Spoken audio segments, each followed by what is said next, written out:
dipakai di sini biasanya kalau ada dua kelompok kepentingan yang punya kepentingan sangat berbeda. Nah, biasanya teori kelompok itu dipakai untuk menjelaskan itu sangat bertolak belakang kepentingannya. Misalnya antara kelompok pemerhati lingkungan, Greenpeace misalnya, atau anak-anak pecinta alam misalnya, mereka kan mau supaya lingkungan itu terjaga. Jadi di sini ada bisa jadi pecinta alam atau kelompok pemerhati lingkungan.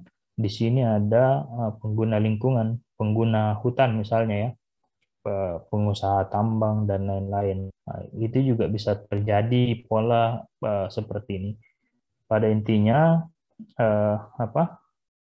teori kelompok ini menjelaskan hal itu, bahwa siapa aktor utama yang menentukan isi kebijakan publik.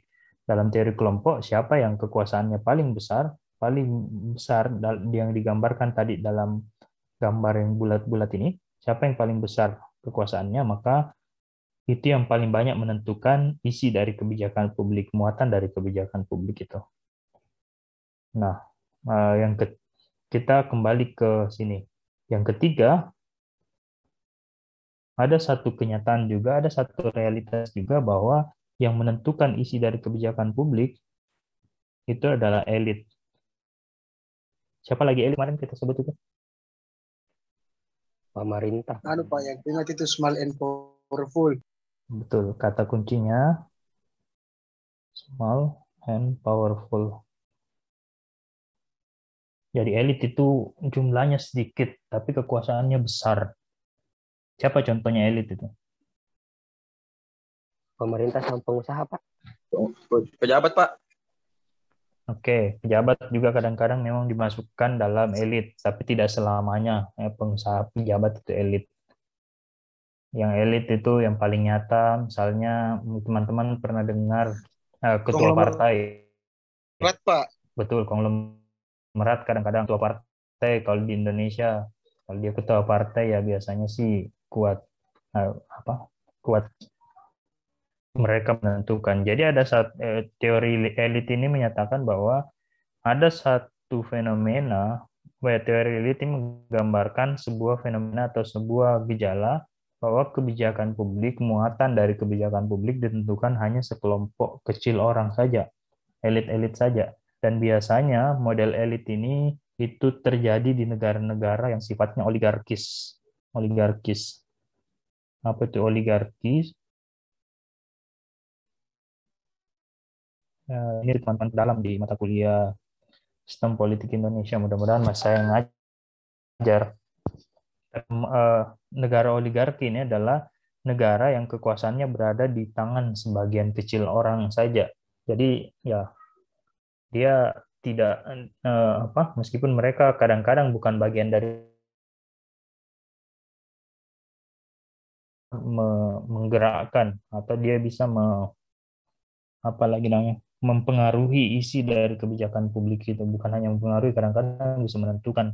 Kalau kita di Indonesia contohnya bisa jadi konglomerat, bisa jadi penguasa partai. Kalau di ini dulu di zaman-zaman dulu teman-teman mungkin lihat ya di film-film kerajaan zaman dulu itu ada banyak sekali film saya lihat yang bertema itu, biasanya elit-elitnya adalah para bangsawan atau para penguasa lokal. Kalau di film-film mafia di Italia ya biasanya bos-bos mafia itu termasuk elit juga karena mereka bisa menentukan isi dari kebijakan publik. Nah, tiga model ini menggambarkan sekali lagi aktor utama yang menentukan siapa yang menentukan isi kebijakan publik itu. Nah, sampai di sini jelas ya teman-teman ya. Jelas atau tidak ini? Iya, Pak, jelas, Pak. Iya, Pak, jelas, Oke. Pak. Iya, Pak, Tadi jelas. kita sudah bahas tiga ya. Sekarang kita bahas tiga yang lainnya tadi yang sudah disebutkan oleh teman Anda. Ada yang sifat kebijakan yang Jelas, Pak. rasional. Lewat nih jelasnya. Rasional. Yang kedua ada yang apa? Temannya rasional. Inkrementalis, Pak. Betul, inkremental. Dan yang ketiga ada apa temannya ini? Mix scanning. scanning gitu. Oke. Ketiga ini berbicara soal bagaimana kebijakan publik itu dirumuskan. Model rasional ini kan soal bagaimana ya, bagaimana proses kebijakan publik itu menyelesaikan permasalahan. Kalau model rasional, kenapa dia disebut model rasional? Karena prosesnya itu melalui tahapan-tahapan pengambilan atau kajian-kajian yang masuk akal lah bahasanya ya. Jadi dia melalui proses kajian.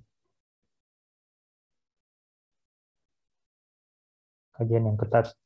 Bagaimana model kajiannya ya, dikaji dulu, ditanyakan dulu apa masalahnya, kenapa itu masalah, apa penyebabnya, dan seterusnya ya. Teman-teman mungkin saya sudah pernah tunjukkan bagaimana model bagaimana model pohon masalah itu ya. Itu kalau rasional. Dilihat dulu kalau jalan raya, mungkin kita sudah lihat ya, kalau jalan raya ya dilihat dulu ini rusak karena apa, apakah bebannya terlalu besar ataukah karena banjir atau karena apa begitu ya. Kalau incremental dia menyelesaikan persoalan yang langsung kelihatan.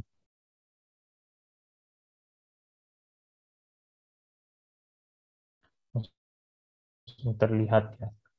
Jadi kalau jalannya berlubang ya langsung ditambal gitu.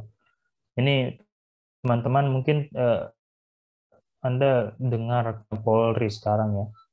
Ada yang tahu enggak apa yang bikin heboh lagi sekarang Itu Pak, kepolisian? Randi Pak. Betul. Iya Pak, Randy kah Rambika Pak? Kasusnya Randy. Randy ya. Saya enggak tahu Randy, Randy Randy. atau Randy itulah pokoknya. Sasung. Nah, itu kan kita sering bertanya, kira-kira bagaimana menyelesaikan masalah itu. Kita coba lihat, ketika kita menyelesaikan masalah itu secara rasional, maka dilakukan dulu pengkajian. Kenapa ini bisa terlalu banyak oknum yang bermasalah? Ada yang bikin malak, ada yang apalagi kasus-kasus polisi, pajaki orang di jalan, ada yang pelecehan dan lain-lain. Kalau model rasional itu semua dikaji, jangan-jangan ini bukan masalah oknum, jangan-jangan ada masalah yang lebih mendasar dari itu. Bisa jadi misalnya jangan-jangan memang seragamnya polisi menumbuhkan egoismenya misalnya. Jangan-jangan selama ini kewenangannya Polri terlalu besar. Jangan-jangan pengawasannya terlalu minim. Kan bisa jadi seperti itu ya. Jangan-jangan mentalitasnya birokrat itu masih mental bukan pelayan begitu ya. Kan itu muncul banyak sekali pertanyaan-pertanyaan dan semuanya dikaji. Itu model rasional. Tapi kalau model incremental ya masalahnya si oknum ini selesaikan saja, langsung saja dihukum, selesai masalahnya. Begitu. Jadi ya memang bahasa paling gampangnya ini maksud tadi, ketika masalahnya langsung terlihat, ya masalahnya diselesaikan. Kalau masalahnya itu oknum, ya oknumnya ditangkap, dikasih keluar, dipecat, selesai. Gitu ya. Dan masing-masing ini punya kelebihan. Kalau model rasional, ya mungkin kita akan melihat lebih luas. Teman-teman mungkin sudah identifikasi juga. Kita bisa tahu lebih banyak, punya banyak kemungkinan, atau bisa juga menyentuh akar masalah. Tapi ya memang mahal. Memang pada akhirnya ya punya konsekuensi. Masalahnya bisa jadi tambah parah, sementara kita masih sibuk kan itu masalahnya. Terus yang kedua, tidak semua juga memang masalah itu perlu dikaji secara rasional. Jangan-jangan misalnya kasus ini ya, kalau di kampus misalnya, kampus ada kasus taruhlah ada kasus dosen suka buang sampah sembarangan, kan tidak perlu jadi kaji secara rasional itu toh. Kenapa dosen buang sampah sembarangan nih? Jangan-jangan pengawasannya kurang, jangan-jangan apalagi namanya mentalitasnya yang salah misalnya, padahal kan itu memang itu suatu yang jarang sekali terjadi, hal itu terjadi. Jadi ya selesaikan secara incremental saja, cara incremental boleh